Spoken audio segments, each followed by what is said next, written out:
బులెటిన్లో breaking news చూస్తున్నాం. Telangana BJP కొత్త అధ్యక్షుడిగా రామచంద్రరావును హైకమాండ్ ప్రకటించింది. తెలంగాణ బీజేపీ అధ్యక్షుడిగా రామచంద్రరావు ఏకగ్రీవంగా ఎన్నికైనట్లు ఎన్నికల ఇన్ఛార్జ్ శోభా కర్లండాజే ప్రకటించారు. ఏకగ్రీవంగా ఎన్నికైనట్లుగా రామచంద్రరావుకు ఎన్నికల అధికారి శోభా సర్టిఫికేట్ అందజేశారు. ఇక అనంతరం కేంద్ర మంత్రి కిషన్ రెడ్డి పార్టీ బాధ్యతలను బదలాయిస్తూ కమలం జెండాను రామచంద్రరావుకు అప్పగించారు. తెలంగాణ బీజేపీ చీఫ్ గా ఎన్నికైన రామచంద్రరావును పలువురు పార్టీ నేతలు అభినందించారు.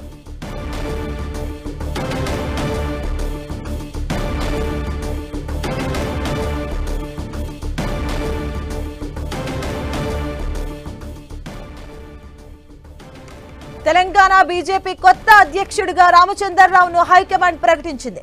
తెలంగాణ బీజేపీ అధ్యక్షుడిగా రామచంద్రరావు ఏకగ్రీవంగా ఎన్నికైనట్లు ఎన్నికల ఇన్ఛార్జ్ శోభా కర్లండాజే ప్రకటించారు. ఏకగ్రీవంగా ఎన్నికైనట్లు రామచంద్రరావుకు ఎన్నికల అధికారి శోభా సర్టిఫికేట్ అందజేశారు. ఇక అనంతరం కేంద్ర మంత్రి కిషన్ రెడ్డి పార్టీ బాధ్యతలను బదలాయిస్తూ కమలం జెండాను రామచంద్రరావుకు అప్పగించారు. తెలంగాణ బీజేపీ చీఫ్ గా ఎన్నికైన రామచంద్రరావును పలువురు పార్టీ నేతలు అభినందించారు.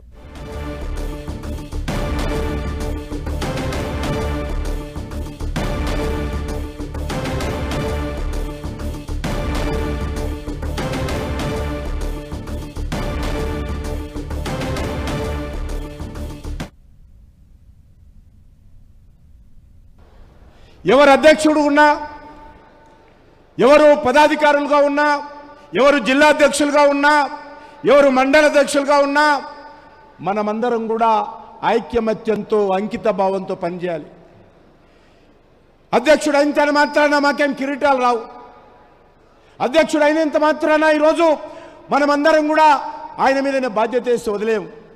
ప్రతి కార్యకర్త కూడా బాధ్యత తీసుకుంటాం. మనం ఎవరు అధ్యక్షుడు కాదు, మనకి ఈరోజు ఎవరు ప్రెసిడెంట్ అయినా కాకపోయినా అందరం కూడా ఐక్యమత్యంగా పనిచేయడమే ఈరోజు మన ముందున్నటువంటి ఏకైక లక్ష్యం.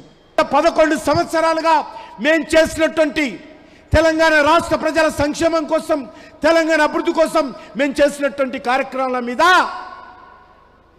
అది సెక్రటరీకి రమ్మన్నా వస్తాము, ప్రెస్ క్లబ్ రమ్మన్నా వస్తాము, లేకపోతే ట్యాంక్ బండ్ మీదకైనా వస్తాము, లేకపోతే వరంగల్ అడ్డ మీదకి వస్తాము, కరీంనగర్కైనా వస్తాము.